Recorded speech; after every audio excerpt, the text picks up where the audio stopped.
자, 계속해서 진도 나갈게요. 좀 들어오기 전에 잠깐 지방세법 시행령 개정안 한번 좀 봤더니 또 잡다한 것들을 바뀌네요. 하여튼 개정된 게 확정되면 보기라고. 그래서 결론 납세 문제는 여러분 2, 3, 4, 5, 6, 7, 8이 중요한 거예요, 여러분. 예. 8번도 나름대로 중요해요. 부담부 증여. 예, 부담부 증여라는 개념도 좀 알아보실 필요가 있고요. 자, 일단 뭐 그것도 나중에 양도세나 한번 설명드리기로 하고, 자, 한번 이제 과세 대상 갑시다. 자, 취득세 과세 대상은 여러분 크게 세 가지로 구분합니다. 소트를 좀 보세요. 그래서 첫째, 기본적으로 항상 과세 대상은 여러분 뭐가 들어와야 되냐면 부동산이 들어와야 돼요. 부동산이 과세 대상이 아니면 그건 우리 부동산 세법이 아니다. 그런데 여기서 우리가 잠깐 입문 과정에서 한번 제가 말씀드리고 싶은 거는 우리 법에서 세법에서 과세 대상을 규정하는 방식은 두 가지 방식이 있습니다. 네, 개별 규정이 있고요. 그래서 열거주의를 방식을 취하는 방식이 있고 예시주의를 취하는 방식이 있어요. 여기서 열거주의라는 것은 뭐를 말하냐면 법에서 하나하나 개별적으로 열거된 것만 과세하는 방식을 열거주의 방식이라고 하고요. 예시주의 방식이라는 것은 또는 포괄주의 방식은 대표적인 사례만 드러놓고 그 열거되어 있지 않더라도 예시에 해당하면 과세하는 것이 바로 예시 규정이다. 한마디로 둘 중에 어디가 더 과세 범위가 넓은 거냐? 예시 규정이 더 넓은 거예요. 이건 안 쓰셔도 돼요. 그냥 들으셔도 돼요. 시험에 안 나와. 예. 그래서 우리 과세 대상을 규정하는 방법은 열거주의 방법과 예시주의 방법 두 가지가 있는데 우리 부동산 세법은 다 열거주의 방식입니다. 그래서 우리 부동산세법에서 말한 취득세, 등록면허세, 재산세, 종합부동산세, 양도소득세나 또 부동산 임대사업소 등은 해당 법에서 뭐 하고 있는 것만 열거된 것만 과세합니다. 열거된 것만.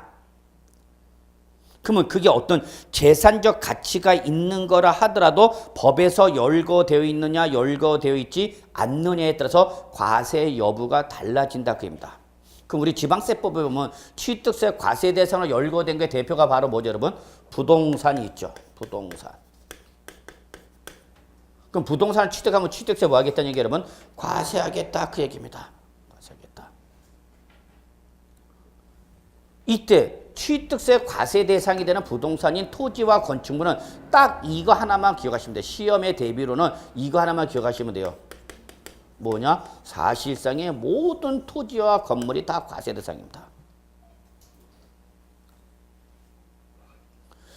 그 부동산이 모이기만 하면 토지거나 건축물이기만 하면 그 법률상 형식적 요건의 불비는 묻지 않고 사실상의 모든입니다. 자, 여러분, 두 놈 다 튀었네.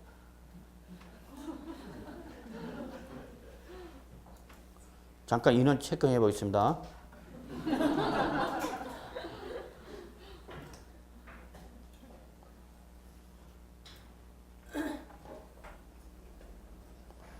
집에다 제가 전화합니다. 끝나고.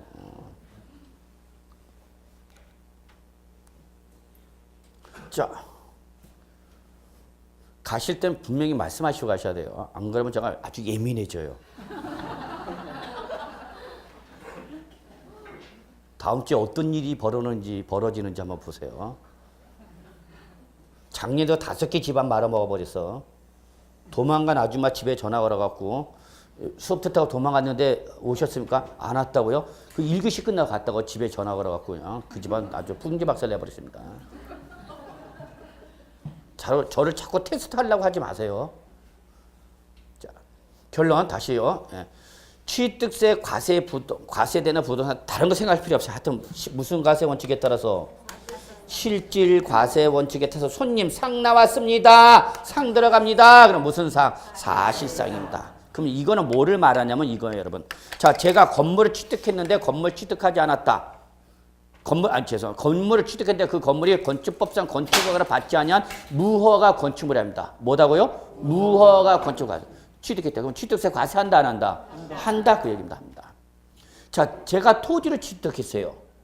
토지를 취득하면 여러분 이 토지는 정보 공간의 구축 및 관리 등에 관한 법률 옛날 측량법 지저분한 법률이 있어요. 지저법. 그래서 지목이 등재가 돼야 돼요.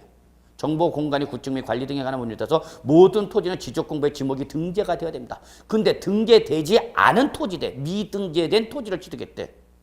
취득세 과세한다 안 한다? 한다. 실제로 보면 토지면 건물이기만 하면 법률상 형식적 요건의 불비는 묻지 않고 무조건 과세하겠다는 얘기야. 그 과세할 수 있는 법리적 근거가 바로 뭐냐? 실질 과세 원칙입니다. 그래서 여러분 딱 기억하시면 돼요. 손님 쌍 들어갑니다. 그럼 무슨 쌍만? 사실상만. 근데 여기에 열거되어 있지 않으면서 공인중개사 여러분과 아주 밀접한 관련을 갖고 있는 게 있습니다. 편안하게 드십시오.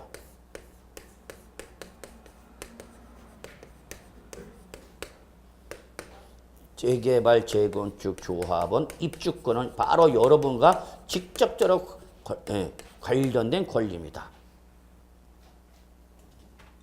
자, 한마디로 말해서 부동산을 취득했을 때와 아파트 당첨권이나 재건축, 재개발, 조합원, 입주권을 취득했을 때 취득세 과세 여부를 판단한다면 부동산은 지방세법에 과세 대상으로 열거되어 있어야 안 돼 있어요? 되어 있죠, 거기? 네. 그러니까 과세한다, 안 한다? 한다. 근데 여러분, 거기 취득세 과세 대상에 아파트 당첨권이나 조합원 입주권은 있어요, 없어요? 네, 없어요. 취득세 과세 대상이 아닙니다.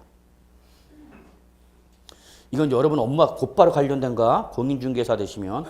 그러면 이거를 취득했으니까 양도한 사람이 있겠죠? 양도소득세에서는 그러면 어떻게 할 거냐? 부동산을 판 사람한테는 당연히 양도세 과세한다 안 한다? 한다. 근데 아파트 당첨권이나 조합원 입주권을 피를 받고 팔았대. 위례 신도시 아파트 당첨권 1억 5천만 원 프리미엄 얻고 팔아버렸대. 그럼 어쨌거나 권리라는 것을 양도한 사람은 양도세 과세한다 안 한다? 자, 여기는 과세 대상으로 열거되어 있어요.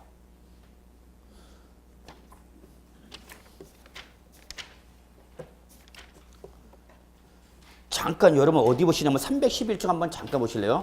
자, 우리가 나중에 공부하면 여러분 취득세와 양도세를 동시에 볼 줄 알아야 돼요. 동시에. 취득이 있으면 상대방이 뭐가 있는 거예요, 여러분? 양도가. 취득세가 있으면 여러분 양도소득세가 있다 보시면 돼요. 그럼 거기 양도소득세 311조 양도소득세 과세 대상에 보면 부동산 등이라 해갖고 부동산에 관한 권리 그리고 기타 자산 있죠, 여러분? 찾으셨어요? 거기 보시면 부동산에 관한 권리의 2번 동그라미 2번 밑줄 부동산을 취득할 수 있는 권리 밑줄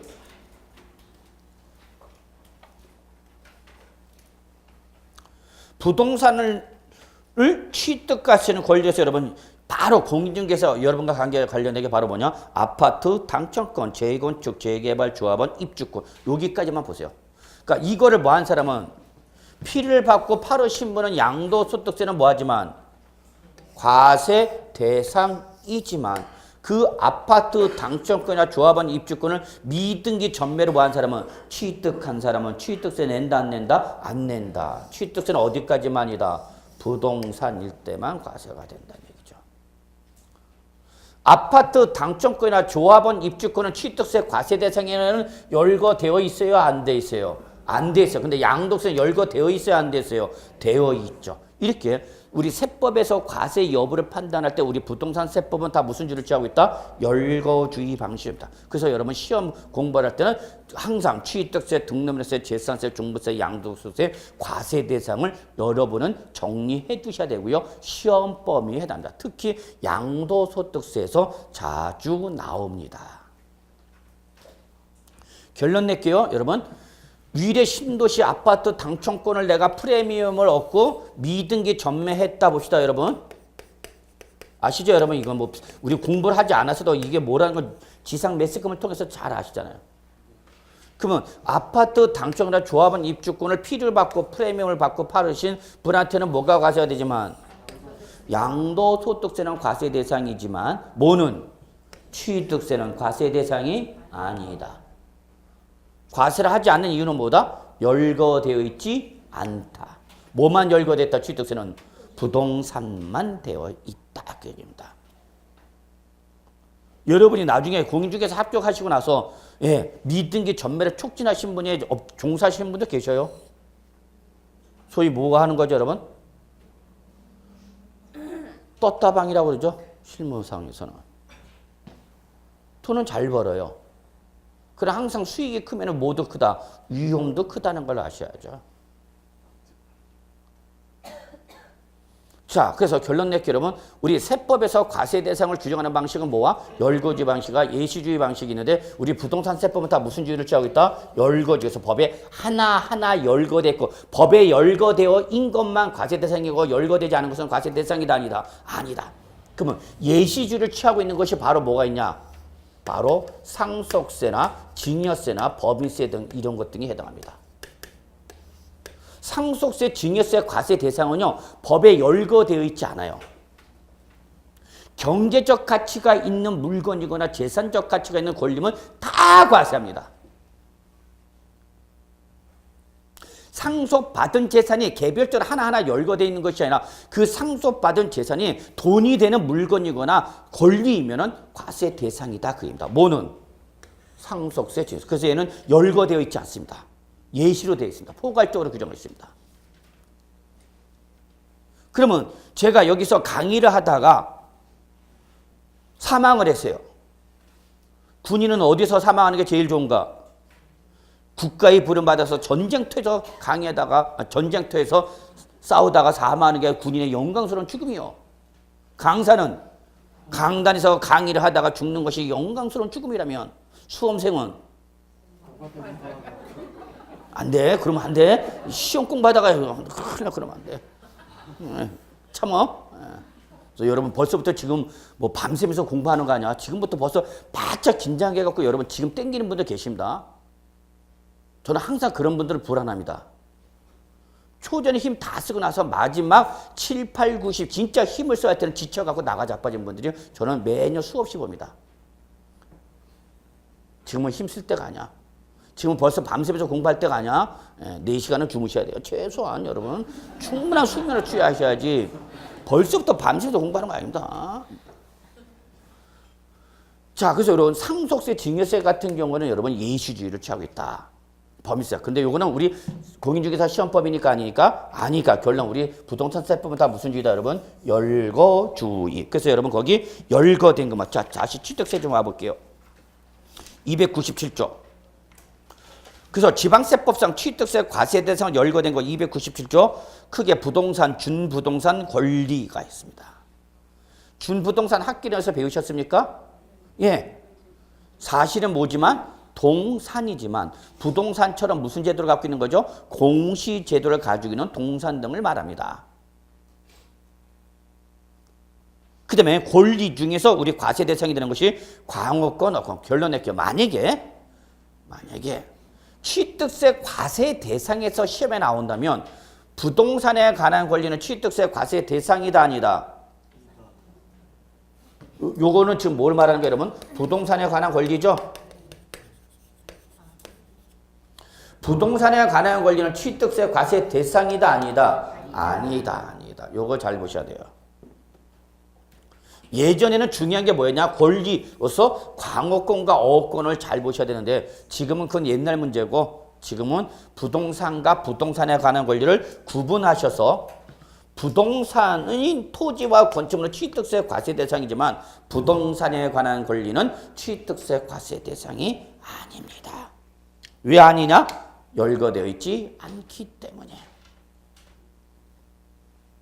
그러면요.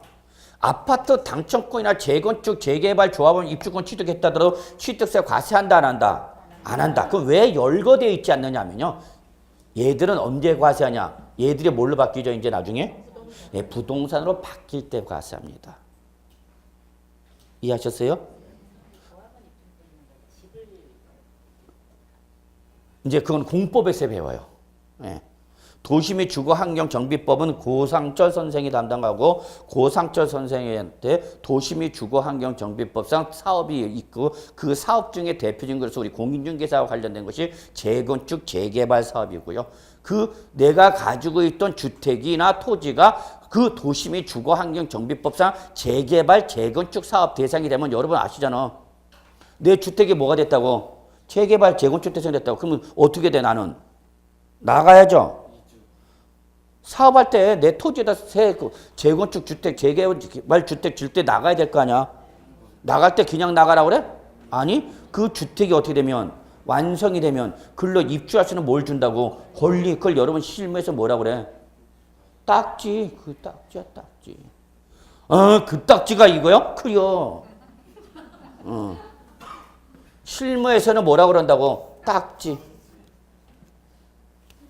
근데 우리 세법에서는 법률에서는 딱지란 말이 있어 없어? 없어. 그걸 법률적으로 표현하기를 뭐로 표현한가? 당첨권, 입주권 표현한 거야, 여러분. 이해하셨습니까? 예. 그래서 여러분 권리 중에서는 여러분 딱 밑줄 맞춰. 광어권과 어권만 보시면 돼요. 광어만. 그 다음에 이거 말고 여러분 각종 밑에 있는 게 뭐냐면 회원권. 소위 말하는 돈이 좀 있다는 사람들이 갖고 있는 것들이야. 여러분 중에서 회원권 갖고 계시면 이따 쉬는 시간에 꼭 좀 저 좀 찾아주시기 바랍니다. 앞으로 친하게 지내요. 자, 그 다음에 다음 페이지로 넘어갑니다. 취득의 개념.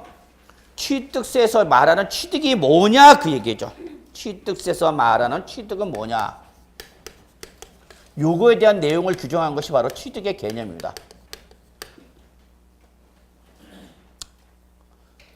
그래서 우리 취득세에서 말하는 취득은 어떤 취득을 말하냐? 사실상의 취득을 말하는 거죠. 무슨 과세 원칙에 따라서? 실질 과세 원칙에 따라서.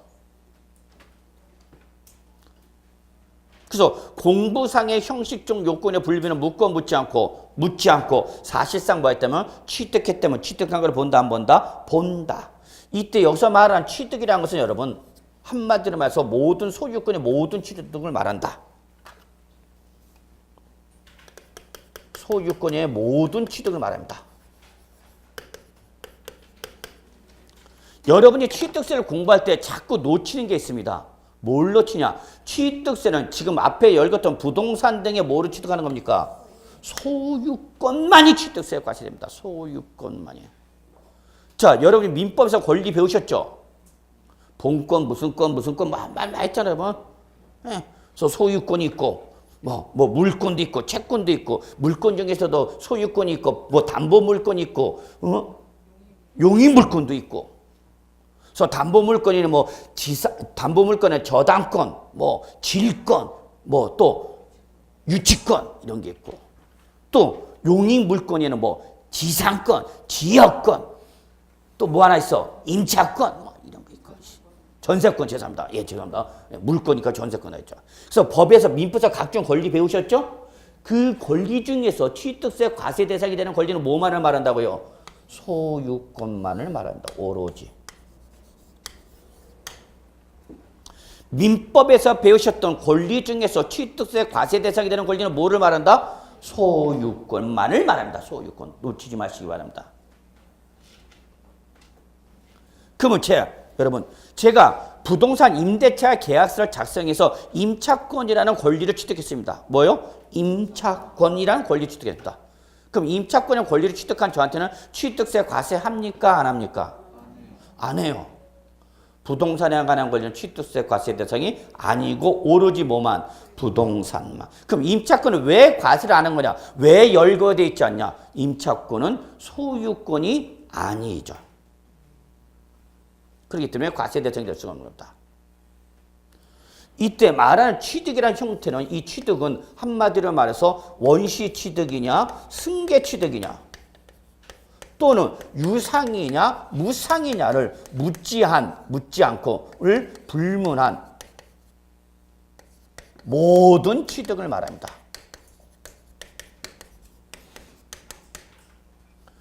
원시 취득한 거냐 승계 취득한 거냐 그 취득하는 거에서 대가를 지급했냐 묻지 않고 불문한 모든 취득을 말합니다.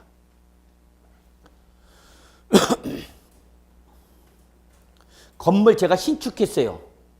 건물을 뭐 했다고 여러분? 신축했대요. 자, 그러면 건축물의 신축은 무슨 취득하는 거죠? 원시 취득. 과세한다 안 한다? 한다. 건물을 신축한 사람 취득세 내야 된다고요. 신축이라는 무슨 취득이 일어났으니까? 원시 취득이 일어났죠. 자, 그걸 왜 신축했냐? 매매하려고. 그래서 매도해서 팔았어. 건설업자가 주택을 신축해서 팔았어. 그럼 건설업자의 취득에서 뭐가 과세되고? 취득세. 그거를 분양받은 사람이랑 기타 수요자한테 팔았어. 그래서 매매를 뭐 한 사람? 취득한 사람. 그럼 매매는 무슨 취득이니까? 승계취득. 취득세 과세한다고요.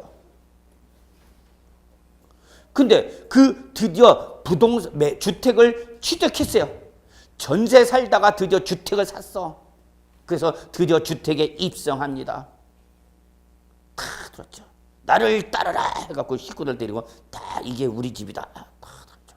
그리고 첫날 밤을 보냅니다. 첫날 밤, 그러죠. 근데 너무 가슴이 뛰어갖고 돌아가셨어. 첫날 밤에. 뭐가 계시가 됐어요? 상속이 계시가 된 거죠. 그러면 그 상속받은 상속이란 무슨 취득이 일어났어? 무상취득이라는 거죠. 그러면 상속받은 부동산에 대해서 뭘 내야 돼? 취득세 내야 돼요. 모두 내고 국세 쪽에서는 상속세도 내고요.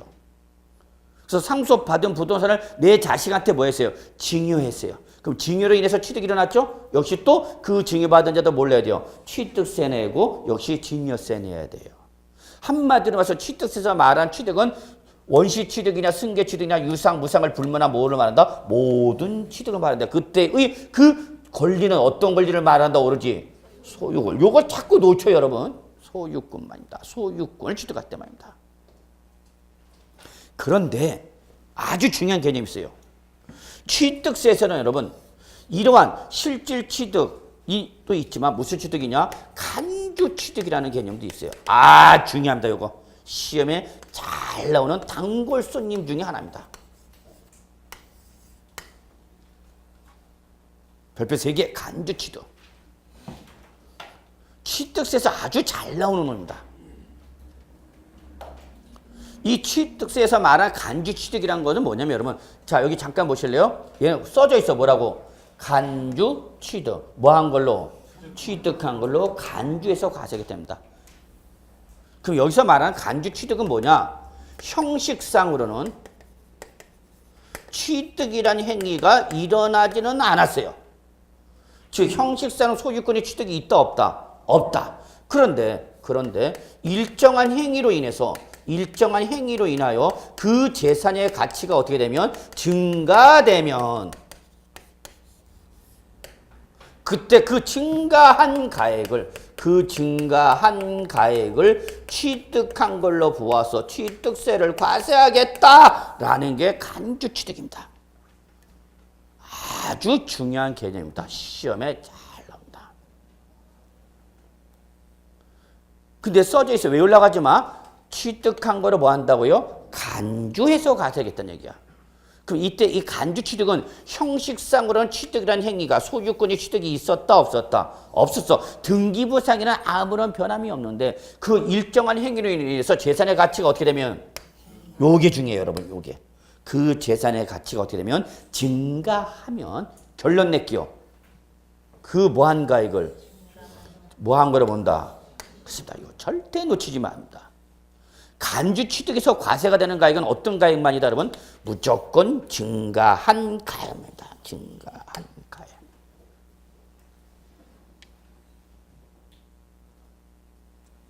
요 개념 꼭 좀 잡으시기 바랍니다. 그러니까 등기부상의 소유권에는 변동이 있어요 없어요? 없어요. 근데 일정한 행위로 해서 재산의 가치가 어떻게 됐다고? 증가됐다고요. 그러면 그 재산의 가치가 어떻게 되면 증가하기만 하면 소유권의 취득이라는 행위가 있었지만 없었다 하더라도 뭐한 가액을 증가한 가액. 여기서 여러분 절대 놓치면 안 돼. 결론. 간주 취득의 결론은 이겁니다. 뭐한 가액을? 예, 증가한 가액을. 뭐한 걸로 봐서? 취득한 걸로 보아서 과세하겠다는 얘기입니다. 그러면 출제는 이걸 어떻게 장난치냐? 요거를 살짝 요렇게 바꿔요. 뭐한 가액에 대해서 전체 가액을 취득한 걸로 본다. 그럼 마저 틀려? 틀린 이게 시험이야, 여러분. 이거 재작년에 나왔던 문제입니다. 저랑 같이 세법 공부하시면 답이 손 들고 있어요. 저 여기 시험, 거기 있구나 하고 찍어주면 돼.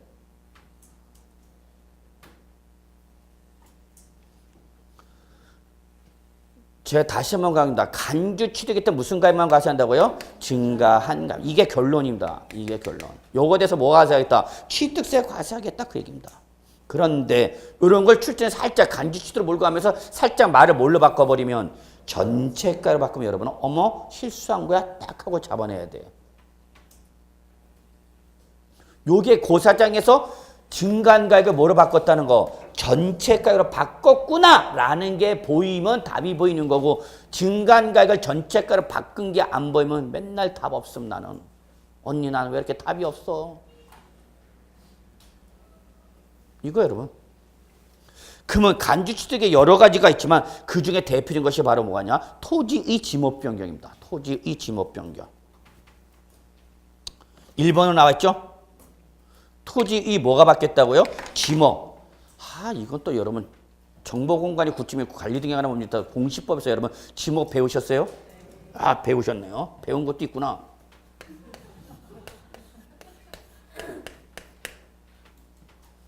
요 지목을 다루는 법률이 바로 뭐예요, 여러분? 정보공간의 구축 및 관리 등에 관한 법률이라고 그러죠? 뭐라고 했을까? 옛날에는 지적법. 그러다가 측량수로 조사 및 지적에 관한 법률, 그러다가 최근에 와서는 다시 정보 공간의 구축 및 관리 등에 관한 법률. 외울 만하면 바꿔버려. 맨 처음에 지적법 외우려고 한참 외웠어. 그랬더니 뭐로 바뀌었냐? 측량수로 조사 및 지적에 관한 법률로 바뀌었다. 정말 지저분한 법률이네. 그래서 다시 그걸 열심히 1년 내내 외웁니다. 측량수로 조사 및 지적에 관한 법률, 측량수로 조사 및 지적에 관한 법률. 이렇게. 그래서 외웠더니 또 바뀌었어. 정보 공간의 구축 및 관리 등에 관한 법률. 자, 요 지목은 뭐를 말하냐, 여러분? 한마디로 토지 지목은 뭘 말하는가, 여러분? 지목을 보면 뭘 알 수 있죠, 여러분? 우리? 다 아시는 것 같아요. 옹알이 할 뿐이지. 한마디로 말해서 지목을 보면 뭐를 볼 수 있다? 토지의 이용 현황을 알 수 있죠. 이 토지가 지금 뭐로 사용하고 있구나라는 거죠. 지목은 여러분 결론 이겁니다. 뭘 보는가? 토지가 어떻게 사용되고 있느냐. 이거를 학계에서 또 체유효 이용의 원칙에 따라서 사용을 하고 있냐 못하냐. 그건 또 학계에서 얘기하는 거죠. 까불고 있어. 근데 제가 여러분 토지를 취득할 때는 뭐였냐? 잡종지였어요, 여러분. 잡종지. 이름도 더러운. 잡종지 아시죠? 들어보셨죠? 요거 아직 안 했나? 지목에서? 요거 했다며, 지목은. 그 우리나라 측량수로, 이제 정보공간의 구축 등 및 관리 등에 하는 법률에서 지목이 몇 가지가? 28가지. 그 중에서 마지막에 처리하는 게 뭐야? 잡종지잖아, 여러분. 그러면 여러분 생각합시다. 외우려고 하지 마. 그 법을 안 배웠을 때 일단 이름이 딱 보는 순간 이게 딱 좋은 토지겠다, 나쁜 토지겠다. 이해가 안 되면 오늘 끝나고 가다가 여러분 맞은편 아저씨, 잡종! 그래 보세요. 그러면 그 잡종이라고 말을 들은 사람이 아주, 예! 하고 좋아하는지, 완퍼치를 날리는지. 딱 토지의 이용 가치가 높은 토지야, 낮은 가치야? 낮은 가치죠. 그런데 제가 취득할 때 여러분 1억 원에 취득해서 이 잡종지를. 그런데 이 잡종지를 보유하는 과정에서 농어촌 정비법상 농어촌 정비사업이 벌어진지 도시개발법상 도시개발사업도 공법에 의해서 부동산 공법에서 얘가 토지의 형질 변경이 일어납니다. 자, 이런 말 들어보셨어요? 공법에서 토지 형질 변경? 하여튼 공법에서 듣든지 어디서 듣든지 뭐. 그래갖고 얘가 내가 취득할 때 지목은 뭐였는데 잡종에서 토지 이용 가치가 높았어, 낮았어? 낮았어서 나 얼마 주 샀다고? 1억. 근데 이게 부동산 공법 등에서 도시개발법상 도시개발, 농어촌 정비에서 농어촌 정비에서 기타 관련 법률에서 공공사업이 수행되고 공공사업의 수행에 따라서 그 토지의 형질 변경이 나서 얘가 뭐로 바뀌었냐? 대로 바뀌었대. 오, 예. 뭐가 바뀌었을 뿐이에요. 지목이 뭐에서? 잡종기에서 뭐로 바뀌었어요? 대. 그러면 여러분 정보 공간이 구축 및 관리되게 하는 법령. 이거 얘기할 때마다 힘들어 죽겠네.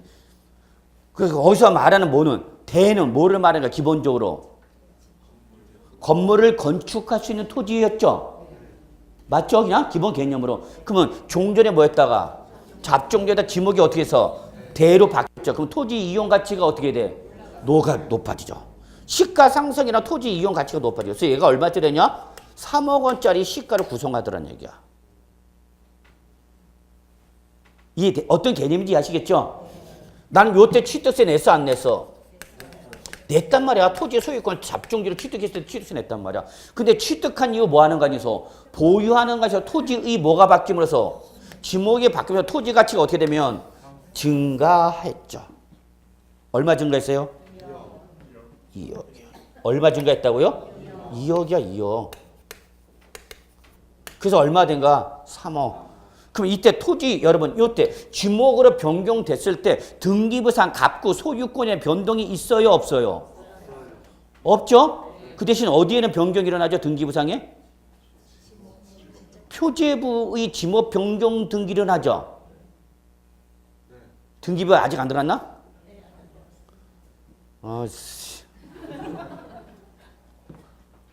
자, 부동산 등기부는요, 우리나라 등기부는요, 1부, 2구 체제를 취합니다.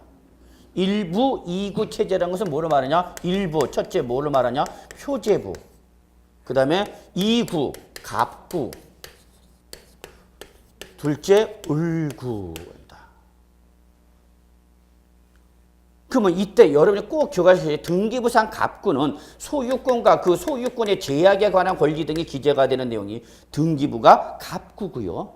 그 다음에 을구는 소유권 외의 물건이나 임차권 등의 권리가 기재가 되는 등기부를 바로 뭐라냐? 을구라고 합니다. 그리고 표제부는 한마디로 말해서 뭡니까 여러분? 등기 물건의 표시가 기재된 등기부를 바로 표제부라 합니다. 이때 토지 이 지목이 뭐로 되어 있는 거죠? 지금 지목이 잡종지에서 뭐로 바뀌었어요? 대로 바뀌었습니다. 소유권에는 변동이 있어요, 없어요? 없어요. 근데 토지의 지목이 잡종지에서 뭐로 바뀌면서 대로 바뀌면서 토지 가치가 어떻게 되면 증가하면은 이때 등기부상 갑구에는 변동이 없지만 재산의 가치가 어떻게 됐으니까 증가했으니까 요 증가한 가액을 뭐 한 걸로 봐서 취득한 걸로 봐서 한마디로 말해서 취득세 내라 그 얘기입니다. 취득세 과세하겠다 그 얘기입니다. 취득으로 본다는 것은 결론 이거야 뭐야? 취득세 과세하게 됩니다. 얼마에 대해서? 얼마? 3억 원이야 2억 원이야? 2억 원이 뭐야 여러분? 그렇죠. 증가한 가액이죠. 그러면 출전료를 살짝 시험에서 어떻게 바뀌는가? 전체가가 얼마? 3억 원. 이렇게 바꾸면 여러분 어머 무슨 소리? 간주 취득할 때는 무슨 가액에 대해서만 증가한 가액이지 무슨 가액이 아니다고요. 전체가액. 요거 2015년도 기출문제입니다. 시험 문제 다 이렇게 냅니다. 여러분. 별거 없어요. 여러분. 이러한 개념을 우리는 취득세에서 뭐라고 표현한다 여러분? 간주 취득이라 한다. 취득한 걸로 뭐하여? 간주하여 과세하겠다 그 얘기입니다. 한마디로 세금 때리겠다 그 얘기입니다. 뭐의 변동은 없지만 갑구의 변동은 없지만 지목 변경 등으로 해서 토지 가치가 어떻게 되면 증가하면 다시 한번 무슨 가에 여러분? 증가한 간주 취득은 딱 하나만 떠올리면 돼요. 무슨 가에? 증가한 가에. 그게 결론입니다. 그에 대해서 뭐 하겠다? 뭐 하겠다? 취득세 과세하겠다는 얘기입니다. 항상 간주 취득이라면 여러분 빨리 뭘 확인하셔야 돼요? 증가한 가액으로 나왔는지 전체가로 나왔는지를 확인하셔야 되는 거죠. 자, 그래서 요 간주 취득은 오로지 어디에 있는 개념이다? 취득세에만 존재하는 개념이다. 놓치지 마십시오. 여기까지 갑시다.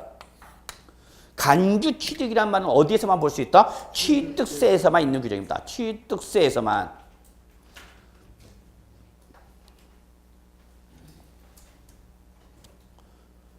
적어 놓으셔야 됩니다. 간주 취득은 취득세에만 있는 규정입니다. 자, 그러면 이렇게 과세 대상으로 열거된 재산을 취득했더라도 뭐에 해당이 되면 비과세. 자, 이제 비과세 좀 설명드리고자 합니다. 우리 부동산세법을 공부하신 분들은 비과세란 말 많이 듣습니다. 그런데 그 부동산의 세법을 공부해놓고도 비과세라는 것에 대한 정확한 의미를 모르는 분들이 엄청 많습니다.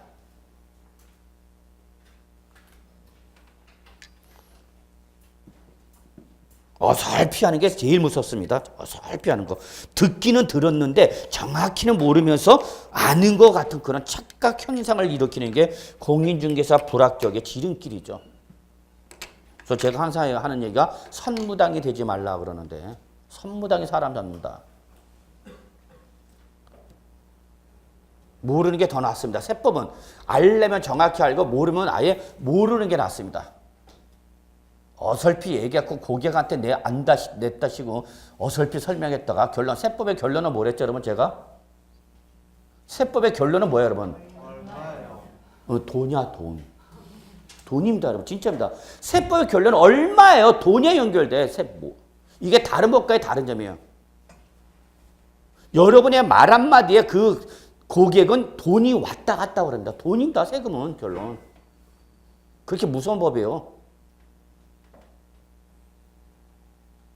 그러면 여러분 여기서 자 비과세에 대한 정확한 다시 한번 정리하면 자 지방세법에서 과세 대상으로 열거된 부동산을 뭐 했어 여러분? 취득을 했어. 그런데 뭐에 해당이 되면 비과세에 되면 과세 대상에서 어떻게 하는 거예요 여러분? 제외하는 거죠. 자 여기서 비과세 개념 잡읍시다. 비과세는 여러분 글자 그대로 안이빌자 쓴 겁니다. 과세 대상으로 열거된 재산을 뭐 했다 하더라도 취득했다 하더라도 뭐의 대상이 되면 비과세 대상이면 과세 대상에서 어떻게 한다? 제외하겠답니다. 결론 비과세는 과세를 하는 겁니까? 안 하는 겁니까? 안 하는 겁니다. 얘는 법에서 열거된 재산이라 하더라도 조세정책, 기타 경제정책 목적상 과세권자가 사전에 과세권을 포기한 겁니다. 사전에 과세를 하지 않겠다고 미리 과세권을 포기한 겁니다.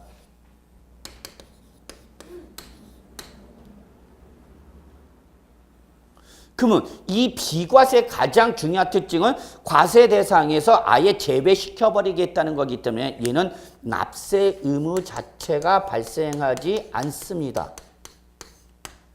이게 비과세의 특징입니다.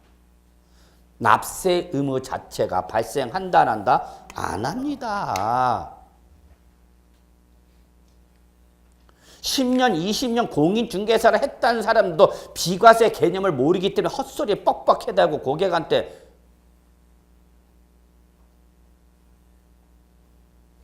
자 여러분이 아시는 대표적인 양도소득세 비과세에서 여러분이 아시는 게 뭐 있죠 여러분?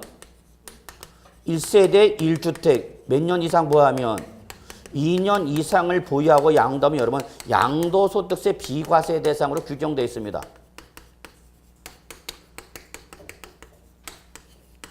공부 좀 했다는 사람들 이 소리는 합니다.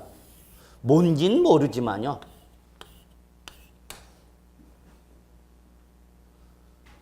공인중개사님 제가 주택을 양도했는데 이 주택이 1세대 1주택을 제가 2년 이상을 보였으니까 저 비과세 대상 맞나요? 예, 맞습니다.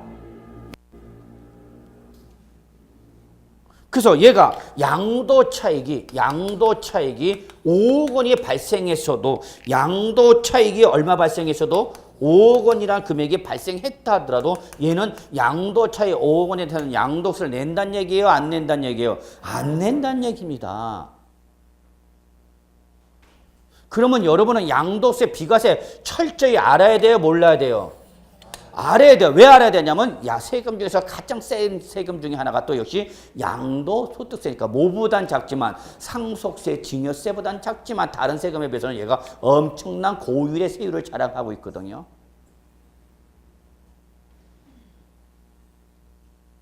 자, 그러면 제가 여러분한테 묻습니다.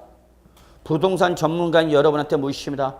공인중개사님, 제가 지금 양도한 주택이 1세대 1주택 2년 이상 보였습니다. 맞죠? 예. 그럼 저 비과세 받죠? 예, 맞습니다.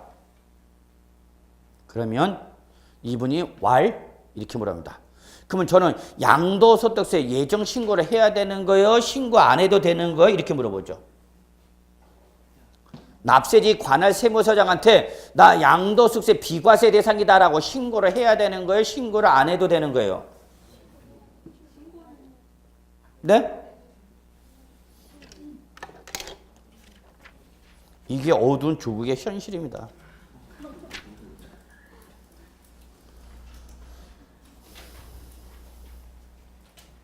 316종 맨 위에 과세대 예정 신고 의무라는 게 있습니다. 앞으로 지금 제가 얘기하는 거 여러분이 공인중개사가 되면 이 얘기를 해줘야 됩니다. 예정 신고라는 게 나와 있습니다. 찾으셨습니까, 여러분? 예. 자, 신고 의무제 나왔죠. 누구를 했습니까? 양도소득세 과세 대상 자산을 양도한 자라고 돼 있죠. 자, 그러면 저는 이 비과세 대상이 1세대 1주택으로서 2년 이상 보유하면서 비과세 받았을 때 저는 예정 신고 의무가 있는 겁니까? 없는 겁니까? 제가 여기서 이렇게 말씀을 드렸습니다. 비과세라는 것은 납세 의무 자체가 발생하는 거다, 안 하는 거다? 안 하는 겁니다. 1세대 1주택 2년 이상을 보유해서 양도세 비과세 대상에 해당하면 얘는 양도소득세 납세 의무자란 얘기입니까? 아니란 얘기입니까? 아니란 얘기입니다. 양도소득세 예정신고는 양도소득세 납세 의무자가 하는 겁니다. 한마디로 말해서 1세대 1주택 2년 이상 보유해서 양도소득세 비과세 받은 사람은 양도소득세 납세 의무 자체가 발생하지 않기 때문에 납세 의무자가 아닌다. 결론, 예정 신고 의무가 없습니다. 비과세를 받을 때는. 그거를 고객한테 신고하라고 그랬더니 신고하러 세무서 가니까 세무서장이 왜 왔냐고 짜증내. 아니 우리 공인중개사가 신고하라고 그랬는데요. 그러니까 공인중개사 잘 만나는 것도 그분의 인생의 복 중의 복입니다. 공인중개사 한번 잘못 만나면 대빵 쓰는 거예요. 선무당 만났기 때문에. 그렇게 중요한 위치에 있는 분들인데. 결론 내겠습니다. 비과세라는 것은 아예 과세 대상에 열거되어 있더라도 조세정책, 기타 경제정책 목적을 달성하기 위해서 과세권자가 사전에 과세권을 포기했다가 법률에서 규정된 겁니다. 법률에서 규정되어 있습니다. 따라서 이는 납세 의무 자체가 발생하지 않습니다. 그러면 요 비과세와 유사한 게 여러분이 또 되게 못하는 게 뭐냐면 세액 감면과 세액 공제를 몰라요.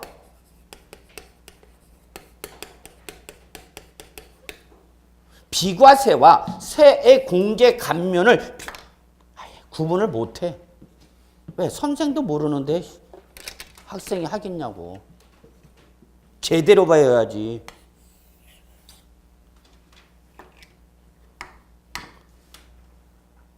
자, 세액 공제는 한마디로 말해서 여러분 산출세에서 일정한 금액을 빼는 걸 세액 공제라고 하는 거고요. 세액 감면은 산출세에서 일정한 비율로 빼는 거를 바로 세액 감면입니다. 이 용어 하나마다 다 의미가 다릅니다. 법률 용어는 의미 하나마다, 단어 하나마다.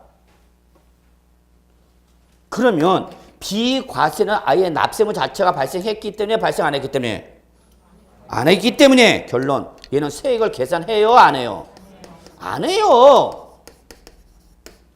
뭘 납세의무 자체도 없는데 세액을 계산해. 근데 뭐는 세액 공제와 세액 감면은 납세 의무가 있는 거예요 없는 거예요?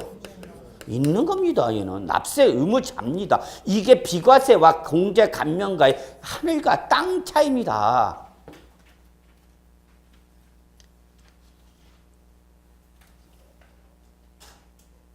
납세 의무가 발생했기 때문에 얘는 세액을 계산해야 돼요 안 해야 돼요? 해야 돼요. 해야 돼요. 해야 되니까 세액 어떻게 계산해요 여러분? 과세표에다 뭘 곱해놨어요? 세율. 그래서 뭐가 나와요? 예, 그렇습니다. 산출세액이 일단 나와야 됩니다. 나온 산출세액에서 세액 공제를 하거나 세액 감면을 하는 겁니다.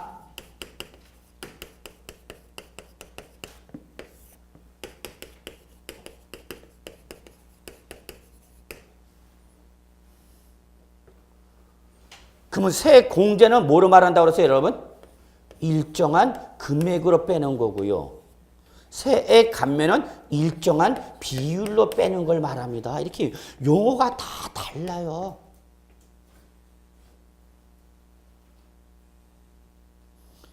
이래서 50% 감면 대상이다 봅시다, 여러분. 세액이 몇 프로 감면 대상이다고요? 50% 감면 대상이라. 그럼 여러분 이 말은 뭐예요, 여러분? 어디서 몇 프로를 50% 어떻게 하라고요? 빼라고요. 빼라고요. 일정한 비율로 빼는 걸 뭐란다고요, 여러분? 세액 감면. 일정한 금액으로 빼는 걸 뭐란다고요, 여러분? 공제. 다 달라요. 세법을 정석으로 공부한 사람하고 참 갑갑할 때가 많습니다만. 그럼 100% 감면이라 합시다, 여러분. 얘는 납부세가 얼마 나와요? 납부세가 얼마 나와요? 제로죠. 이거를 제로라 해서 뭐라고 한다? 다른 말로 면제 그러는 겁니다. 세액 면제는 다른 말로 세액 감면 비율이 몇 프로는 얘기요? 100%입니다. 그러면 결론, 비과세나 면제는 내는 세금이 있어요, 없어요? 없어요. 결론 내겠습니다. 뭐와? 비과세와 뭐는? 면제는 뭐랬어? 감면 비율이 100%야. 그래서 납부할 세액이 얼마 나오는가? 제로. 그래서 결론, 비과세나 뭐는? 면제는 납부할 세액이 있다, 없다? 없다. 이게 공통점이에요. 그럼 비과세와 면제는 같은 거냐? 큰일 날 소리 하고 있습니다. 다시 한번 마무리하겠습니다. 이제 시간 다 됐네요. 비과세는 과세 대상에서 어떻게 한다고요? 제외합니다. 납세 의무 자체가 발생하지 않습니다. 따라서 비과세를 적용받은 사람은 납세 의무자입니까? 아닙니까? 아닙니다. 그러나 감면이나 면제는 납세 의무 자체가 발생했습니까? 안 했습니까? 했습니다. 그래서 반드시 뭘 계산해야 됩니까? 세액을 계산해야 합니다. 비과세는 세액 계산합니까? 안 합니까? 안 합니다. 납세 의무 자체가 발생 안 했기 때문에. 그러나 감면이나 면제는 납세 의무자로서 확정돼서 반드시 뭘 계산하고? 세액을 계산하고, 그 세액 계산은 과표에다 세율 곱해서 뭐가 나면 산출세액이 나면 세액 공제는 일정한 뭘로 차감하고? 금액. 일정한 비율로 차감하는 걸 뭐라고? 세액 감면. 이때 50% 감면. 그러면 산출세액이 몇 프로 빼라는 얘기야? 50% 나머지만 내라는 얘기죠? 근데 이때 세액 감면 비율이 몇 프로인 걸? 100%인 거는 결국 산출세액이 100%를 빼니까 납부세액은 제로가 되는 거죠. 그럼 결론, 이때 100% 감면 비율을 우리 다른 말로 두 글자로 뭐라고 그런다? 면제, 세액 면제라고 합니다. 그럼 낸다, 안 낸다? 안 낸다. 그러나 얘는 100% 감면을 받아서 면제 대상이라도 취득세 신고해야 돼요, 안 해야 돼요? 양도세 신고해야 돼요, 안 해야 돼요? 해야 됩니다. 저는 신고를 해야 합니다. 신고라면서 반드시 내가 감면 대상이라고 적어놓으세요. 신청할 때만 감면 면제 혜택을 받습니다. 내가 감면 면제 대상이라도 세액 감면 면제 신청을 하지 않으면 감해주지를 않습니다. 그러나 비과세나 납세의무 자체가 발생하기 때문에 내가 비과세 대상이라고 신고하더라도 신고하지 않더라도 나는 비과세 대상, 과세 대상으로 제외되어 있는 겁니다. 낸다, 안 낸다? 안 냅니다. 이게 하늘과 땅 차이입니다, 여러분. 그래서 비과세는 개별세법에 규정되어 있고 감면 면제는 특례 제한법에 별도로 규정되어 있는 겁니다.